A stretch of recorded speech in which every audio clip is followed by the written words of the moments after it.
जय श्री कृष्णा। कैसे हैं आप लोग? देखिए, इस समय कलयुग में पाप प्रधान ग्रहों की प्रधानता है, जो कि मोस्टली अगर कहें तो शनि और राहु विशेषतः निकल कर आते हैं। ऐसे में शनि देव का और राहु देव का देखिए एक विशेष परिवर्तन हुआ है, जो कि शनि राहु की स्थिति पर और स्वयं अपनी स्थिति पर भी बहुत ज़्यादा इफ़ेक्ट डालता हुआ देखा जाएगा। यहाँ आज हम चर्चा कर रहे हैं बुध देव महाराज की, जो कि देखिए एक सुकुमार अवस्था के बालक माने जाते हैं और सुकुमार अवस्था के बालक होने के साथ साथ ये बुद्धि, संचार, फाइनेंस, लिक्विडिटी के कारक ग्रह भी माने जाते हैं। बहुत ज़रूरी है कि बुध का हर राशि में अच्छी अवस्था में होना, क्योंकि बुध जो आजकल की भूतपूर्व कह सकते हैं मौलिक आवश्यकताएं हैं उनका प्रतिनिधित्व करते हैं। मौलिक आवश्यकताएं जो हमारी कह सकते हैं कि धन के द्वारा पूर्ण होती हैं, चाहे वो हमारे कह सकते हैं कि घर की सुख सुविधा हो या फिर हमारा ऐशो आराम हो, सभी कुछ फाइनेंस के द्वारा ही आता है। जीवन की हर उपलब्धि आपके इस समय पर लाभ से ही निकल कर आती है, जिसके लिए कि आपकी आजीविका का अच्छा होना बहुत आवश्यक है। आजीविका अगर अच्छी नहीं होगी तो आपका जो फाइनेंस स्टेटस है वो ज़्यादा अच्छा नहीं हो पाएगा। अब ऐसी स्थिति में दो महत्वपूर्ण ग्रह जिनकी कि आज के कलयुग में विशेष प्रधानता कही जाती है, मोस्टली ऐसे ग्रहों पर एक छोटा सा इफेक्ट भी अगर पड़ जाता है तो बहुत बड़ा प्रभाव हमें प्राप्त होता है। शनि राहु ऐसे ही नहीं, ज्योतिष से लेकर हमारे पूर्वज तक बड़े बुजुर्गों से के मुख से हम आज भी सुनते हैं शनि राहु। क्यों? क्योंकि इनका प्रभाव बहुत बड़ा है, चाहे अच्छे इफ़ेक्ट इनके हमें मिलने हो या फिर हमें इनके बुरे इफ़ेक्ट मिलने हो, दोनों ही हमें बड़े स्तर पर प्राप्त होते हैं। अब हम चर्चा कर रहे हैं क्योंकि बुध देव ने अपना राशि परिवर्तन किया है 24 अक्टूबर को। बुध देव इस समय विशाखा नक्षत्र से गोचर कर रहे हैं। विशाखा नक्षत्र जो कि ज्योतिष के नक्षत्रों के मध्य 16वां नक्षत्र पड़ता है। 16वां नक्षत्र बेहद महत्वपूर्ण है और अगर हम कहें तो इसे चंद्र की 16वीं पत्नी के रूप में जान सकते हैं, क्योंकि जितने भी ये नक्षत्र हैं इन्हें हम 27 पत्नियां चंद्र की मानते हैं। अब यहाँ से देखिए बुध का विशेष परिवर्तन जो हुआ है वो लाभ स्थान में हुआ है। लाभ स्थान में आने पर कोई भी ग्रह, हालांकि देखिए ये मंगल की राशि में है और मंगल की राशि में देखिए बुध की जो विशेषता गुरु के अलावा किसी के साथ शत्रुता नहीं है और बुध जो है द्विस्वभावीय ग्रह है। द्विस्वभावीय ग्रह किस तरीके से कि मतलब जिस भी ग्रह के साथ होते हैं या जिस भी भाव में होते हैं उसके अनुसार स्वयं को बनाने का प्रयास करते हैं। सुकुमार अवस्था के बालक माने जाते हैं ज्योतिष शास्त्र के अंदर। ये तो बेहद महत्वपूर्ण बुध का प्रत्येक परिवर्तन हो जाता है और ज्योतिष में इन्हें युवराज की संज्ञा भी प्राप्त है। अब यहाँ पर बैठकर क्योंकि ये लाभ भाव को आपके प्रशस्त कर रहे हैं, लाभ भाव के पंचम केंद्र योग बनाएंगे राहु के साथ और नवम पंचम योग बनाएंगे शनि के साथ, जो कि बहुत विशेष है। फाइनेंस का संबंध इस समय शनि के साथ होना, नवम पंचम का योग बनाना, राहु के साथ होना, आपके धन का और लाभ का, यानी धन और लाभ का भी जोड़ तोड़ हो रहा है, जो कि बेहद महत्वपूर्ण है। तो आइए इस चर्चा को और आगे बढ़ाते हैं विस्तार के साथ। तो बने रहिए हमारे साथ इस वीडियो में एंड तक, आपको बहुत कुछ जानने के लिए मिलेगा। यदि आपके लग्न में 10 नंबर बना हुआ है तो ये राशिफल आपके लिए है। कुंडली में कहीं भी चंद्रमा के साथ 10 नंबर बना हुआ है तो ये राशिफल आपके लिए। कुंडली ना होने की स्थिति में आप इसे नाम राशि से भी देख सकते हैं। यदि अभी तक आपने अपने इस चैनल को सब्सक्राइब नहीं किया है तो प्लीज़ सब्सक्राइब कर लीजिए, वीडियो को लाइक कर दीजिए, चैनल को शेयर कर दीजिए। इससे होगा क्या कि हमारे आने वाले हर वीडियो की नोटिफिकेशन मिल सकेगी आपको सबसे पहले। एक प्यारा सा कमेंट करना बिल्कुल ना भूलें, कमेंट से हमें बहुत मोटिवेशन मिलता है, हौसला मिलता है और ये पता चलता है कि आप और क्या जानना चाहते हैं। देखिए शनि देव महाराज आपके लिए दो कारणों से बहुत विशेष हो जाते हैं। एक तो ये आजीविका का केंद्र बिंदु होते हैं इस वजह से, दूसरे आपके राशिपति होते हैं इस वजह से, क्योंकि राशिपति सबसे बड़ा वो ग्रह होता है जो हमारे जीवन को संचालित करने में अपनी मुख्य भूमिका निभाता है। अब देखिए एक चीज़ यहाँ पर मैं थोड़ा-सा कहना चाहूँगी कि बहुत से लोगों को मैंने देखा है कि वो 9 ग्रह की अंगूठी धारण कर लेते हैं। अब आप 9 ग्रह की अंगूठी धारण कर रहे हैं, देखिए सबसे पहले तो जब भी किसी ग्रह की हमें अंगूठी या रत्न धारण करना है, तो हमें ये चीज़ विशेष देखनी है कि वो ग्रह हमारे बर्थ चार्ट में शुभ अवस्था में बैठा हो।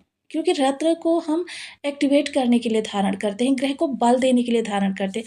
अगर वो नेगेटिव वे में ग्रह होगा तो उसकी नेगेटिविटी बढ़ेगी। अगर आपके लिए अशुभ बैठा होगा तो इस चीज़ का विशेष ध्यान रखें, कभी भी नवग्रह की अंगूठी ना धारण करें और कोई भी रत्न अगर धारण करें तो ये चीज़ विशेष ध्यान कर लें। किसी ज्योतिष से आप ये ज़रूर कुंडली का एनालिसिस करवा लीजिए कि जो आप अंगूठी पहनने जा रहे हैं ग्रह के लिए वो अनुकूल है या नहीं है। क्योंकि मोस्टली क्या होता है, जब ग्रह हमारा प्रतिकूल बैठा होता है तो हमें उसकी चीज़ों को दान करना चाहिए, उस ऊर्जा को हमें अपने पास से थोड़ा-सा दूर करना होता है। फलतः जब आप उस ग्रह की अंगूठी को, रत्न को धारण कर लेंगे तो क्या होगा, उसकी प्रचंडता बढ़ेगी, जिसके कारण से हमें नेगेटिव इफ़ेक्ट बढ़ते चले जाएँगे हमारी लाइफ में। इस चीज़ का आप विशेष सदैव ध्यान रखें। अब आगे चर्चा को प्रारंभ करते हैं। शनि, जो कि देखिए बहुत महत्वपूर्ण ग्रह होते हैं और इनका जो विशेष इस समय नवम पंचम योग बन रहा है। पहले तो हम बुध की चर्चा करेंगे, क्योंकि बुध का लाभ स्थान में आना और विशाखा नक्षत्र में होना अपने आप में एक बेहद ही, कहते हैं ना, प्रतिद्वंदिता कारक हो रहा है। क्योंकि विशाखा नक्षत्र जो है वो गुरुदेव का नक्षत्र है, इसका स्वामित्व तो जो है वो गुरुदेव के पास में। विशाखा नक्षत्र से गोचर करेंगे तो देखिए बुद्धि, कौशल, वाक, संवाद, ये सारी चीज़ें बहुत ज़्यादा बेहतर हो जाएंगी। सबसे पहले तो ये विशाखा नक्षत्र का इनके ऊपर प्रभाव जो रहेगा वो रहेगा। दूसरे स्वयं जो हैं वो फाइनेंस के कारक हैं, धन के कारक हैं, आपके जेब में जो नगद माया होती है उसके कारक हैं। तो देखिए इस समय फाइनेंस और बुद्धि दोनों जुड़ जाएंगी। लाभ और धन का जो ये जोड़ बनेगा, विशेषतः ज्योतिष के जितने भी सूत्र होते हैं आपका 2+11, क्योंकि देखिए कोई भी योग आपको ये नहीं बताता आप लखपति बनेंगे, करोड़पति बनेंगे, अरबपति बनेंगे, लेकिन आपके पास किस स्पीड से धन आएगा ये योग बनते हैं। 2-11 का संबंध प्लस अगर 9 जुड़ जाए, और सबसे उत्तम धन कौन सा होता है, सबसे उत्तम धन होता है 2+11 प्लस अष्टम, क्योंकि ये अचानक आपके जीवन में धन को लेकर आता है, अचानक मार्ग प्रशस्त करता है जब भी इस महादशा को व्यक्ति प्राप्त होता है। अब जिन लोगों की इस समय पर सूर्य की महादशा चल रही होगी, ये समझ लीजिए कि वो व्यक्ति इस समय पर कीर्तिमान स्थापित करने वाले धन को प्राप्त करने वाले हैं, यानी चाहों और जिस धन की चर्चा हो, इतना ज़्यादा वो इस दौरान धनार्जन करने वाले हैं। ग्रह की महादशा और उसमें भी अगर इन ग्रहों का अंतर आ जाए तो ये सोने पर सुहागा हो जाता है। मतलब लाख से करोड़, करोड़ से अरब बनने में देर नहीं लगती। यह बुद्धि इस समय पर ऐसे लोगों की कार्य करती हुई दिखाई देगी। अगर शेयर मार्केट या फिर किसी ऐसे कार्य में, इन्वेस्टमेंट के कार्य में या किसी लैंड वाले कार्य में ये लोग इन्वेस्ट किसी भी प्रकार से कर देते हैं तो ये सोच लीजिए अन्य व्यक्तियों को जितना लाभ 10 वर्षों में होना होता है, ऐसे व्यक्तियों को 10 दिन में वो लाभ प्राप्त हो जाता है। बुद्धि उनकी इतनी ज़्यादा शार्प होती है, इतनी ज़्यादा सही दिशा में कार्य करने वाली होती है। आजीविका के कारक शनिदेव महाराज जो आपके लग्नपति हैं, देखिए ये भी इस समय पर पूर्व भाद्रपदा से गोचर कर रहे हैं। नवंबर में ये अपना राशि परिवर्तन करने वाले हैं। इनका जो संयोग बन रहा है वो इस समय शुक्र के साथ भी बन रहा है नवांश के माध्यम से, जो कि देखिए बहुत ज़्यादा नवांश के माध्यम से शुक्र का संबंध होना, नवम पंचम होना, सभी चीज़ें ये इंगित कर रही हैं कि आपके लिए इन ग्रहों का जो गोचर परिवर्तन है अति उत्तम हो सक गया है, उत्तम से भी उत्तम। तो यहाँ पर बुध जो हैं इस समय पर आपके, देखिए क्योंकि इनका जो प्रभाव है सप्तम दृष्टि के माध्यम से वृषभ राशि पर भी पड़ रहा है। वृषभ राशि जो कि मित्र राशि है, लेकिन विचारों का भाव है।